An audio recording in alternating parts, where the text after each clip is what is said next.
સાબરમતી જેલમાં આતંકીને માર મારવાના કેસમાં પોલીસ ફરિયાદ નોંધાઈ છે.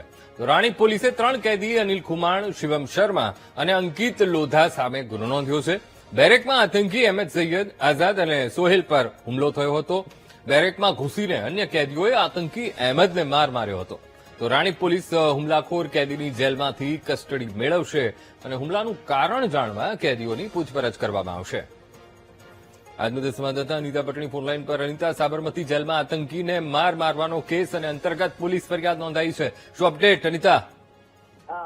જેમ તો જે પ્રકારે સાબરમતી જેલમાં આતંકી અહેમદ સૈયદને 3 કેદી સાથે માર મારવામાં આવ્યો હતો, જે મામલે હાલ રાણીપ પોલીસ દ્વારા જે અજાણ્યા જે કેદીઓની વાત હતી, જેમાં 3 કેદી જે છે અનિલ કુમાર, શિવમ શર્મા અને અંકિત લોધા વિરુદ્ધ હાલ પોલીસ ફરિયાદ દાખલ કરવામાં આવી છે. જે પ્રકારે એક મંડળી રચીને હત્યાનો પ્રયાસ કર્યો હોય તે પ્રકારની જુદી જુદી કલમો હેઠળ હાલ ગુનો દાખલ કરવામાં આવ્યો છે.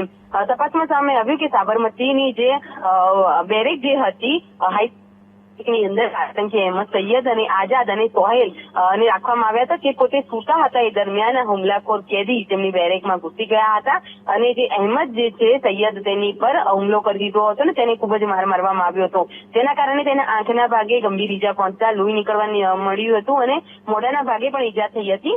તેને સારવાર માટે હોસ્પિટલ ખસેડવામાં આવ્યું હતું. પરંતુ સૌથી મહત્વની બાબત એ છે કે આતંકીને મારવા પાછળનું કારણ હજુ સુધી સ્પષ્ટ થયું નથી, જેથી રાણીપ પોલીસ હાલ તો આરોપીઓ કેદી જે છે તેના જેલમાંથી કસ્ટડી મેળવવાની કાર્યવાહી હાથ ધરી છે. કેદીઓની ધરપકડ બાદ તેઓની પૂછપરછમાં ખરેખર હુમલાનું કારણ શું છે તે સ્પષ્ટ થશે, કારણ કે જે આતંકી અહેમદ સૈયદ છે તેના નિવેદનમાં હજુ સુધી હુમલાને લઈને કોઈ કારણ સ્પષ્ટ થયું નથી. તેઓની વચ્ચે કોઈ ઝઘડો થયો હતો કે કોઈ અદાવત હતી, જે તમામ મુદ્દે હાલ પોલીસ દ્વારા તપાસ કરવામાં આવી રહી છે. જી બિલકુલ અનિતા, સમગ્ર માહિતી સાથે જોડાવા બદલ આપનો આભાર.